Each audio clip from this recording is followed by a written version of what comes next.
Hello everyone, today I have yet another Pokemon Online battle.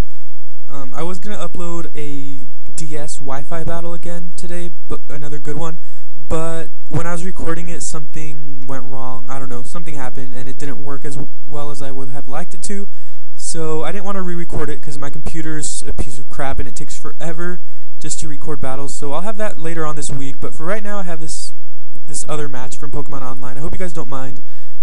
But let's just get to it. So I start out with the Terrakion. He leads with his Tyranitar. I'm going to predict him to switch into anything, and I go for the Stone Edge. The reason I led with the Terrakion is because I figured he would lead with Tyranitar, and I can scare it out and hit something that comes in. And that's exactly what happens. I hit his Celebi with his Stone Edge, and it does over 60%. And then he switches into Fortress, who also takes about 40% from that Stone Edge. And the good thing is I broke his Sturdy, so that's going to come in handy later. Anyways, I'm going to switch into Ferrothorn now. He's going to switch into his Tyranitar. And he's going to Volt Switch actually into his Tyranitar. And I'm going to use that opportunity to get up my Stealth Rocks, and he's going to get up his Stealth Rocks. And then I'm going to predict him to go for the Fire Blast, so I'm going to switch into Tentacruel.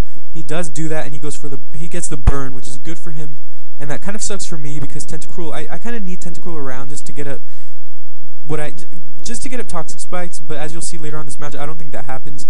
I'm going to knock off whatever comes in. I'm going to predict him to switch out and knock off whatever comes in item. And even if he stayed in with Tyranitar, I could have knocked off its item, so that's going to be good for me. I knock off his Rotom's leftovers, which is good because that reveals that he's more of a bulky set or a standard set rather than a choice set.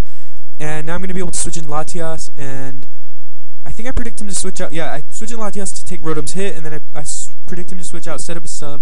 He sends in Tyranitar, and he breaks my sub with a Crunch. And I'm going to predict him to predict me to switch out. So I'm going to go for the Surf just to get a little bit more damage on him, and he's going to hit me with the Fire Blast, which is actually good because I predicted correctly. And then I'm going to go into Ferrothorn, now predicting him to think I'm going to stay in and go for Crunch. And that's exactly what happened, so I'm making kind of a weird play of switching around here, but I kind of want to learn what his playstyle is and how he's going to react to my certain threats. So seeing as how he's not really over-predicting now, I think he's more of a safe player, so I feel confident that I can adapt to his playstyle and play around that. But anyways, I am going to get one layer of Toxic Spikes before I die, which is good for me. Send in Terrakion now, and I just go for the close combat because I figured Celebi's at low health, Fortress is at low health, and pretty much anything that comes in will take a lot of damage from close combat. Most of them will also die, and so that's really good for me. So I switch into Gengar, predicting him to go for the Earthquake, but he actually goes for U-turn, which is still good because I take that hit really well. And then I'm going to predict him to switch out into something, so I go for the Focus Blast. He does switch in Scizor, which would have done about 50 to 60% damage to it, which would have helped me a lot. But I do get the miss, and he's going to kill off Gengar, which is going to suck. So I'm going to send in Ferrothorn now, go for the Leech Seed. He does switch out into Fortress, though, which is good for me. So I can switch in Terrakion, kind of predicting him to go for the Rapid Spin, and figuring now that I got Terrakion in safely, I can fire off another extremely powerful close combat and pretty much demolish whatever comes in. He does stay in though, and it's good that he lost his Fortress. So now late in the game, I can get up Stealth Rocks once more, and kind of threaten his switch in potential there. So I do send in Ferrothorn now on his Landorus, predicting him to go for a U-turn or an Earthquake. Basically, I can take any hit from that thing.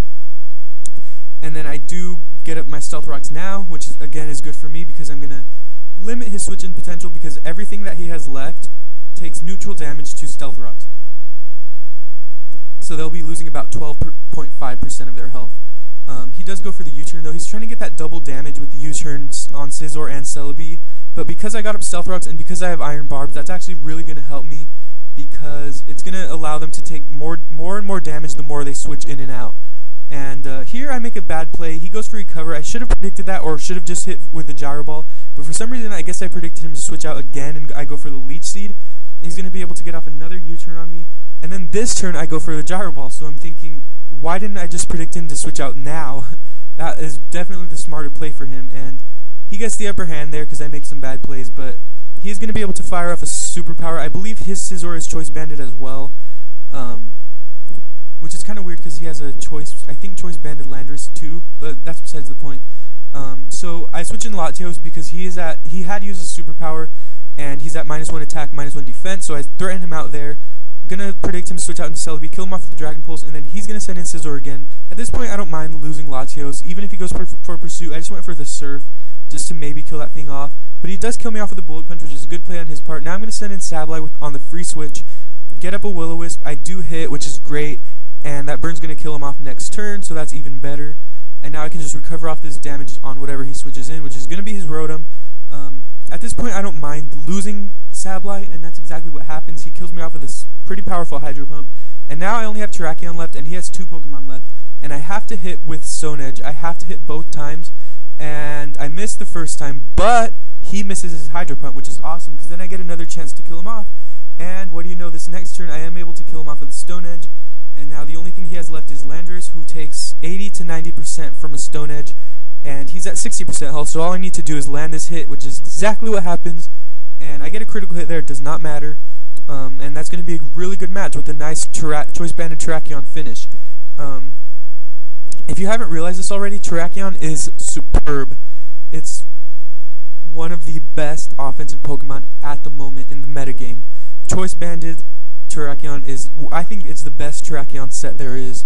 That's from personal experience, and Terrakion pairs extremely well with Latios, and they have excellent offensive synergy together. So if you want a nice offensive core, a nice solid core, try out Latios and Choice Banded Terrakion. Really, any Latios set works well, as long as it's an especially offensive one, but yeah, generally, I've noticed that Choice Banded Terrakion is amazing, but as you'll see, a lot of my matches are actually finished by Terrakion, so yeah.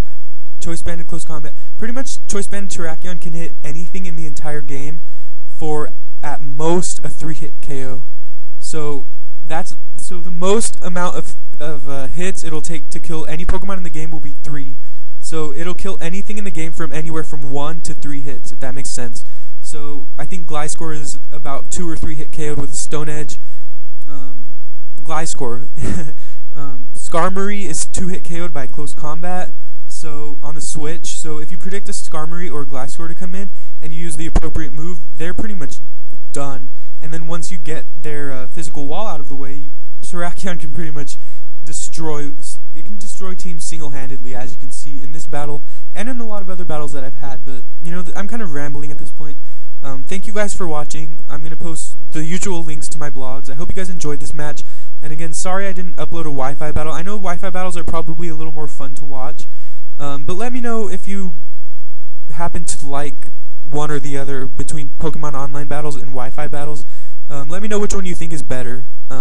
Personally, I like watching Pokemon Wi-Fi battles more on the DS, but I like playing Pokemon Online a lot because it's a lot easier. You know, you just click a button, you find a battle, and then you battle, you know, as opposed to connecting to the internet, hoping you don't disconnect, all that stuff. So, yeah, thanks for watching as always, and I'll see you guys sometime very soon.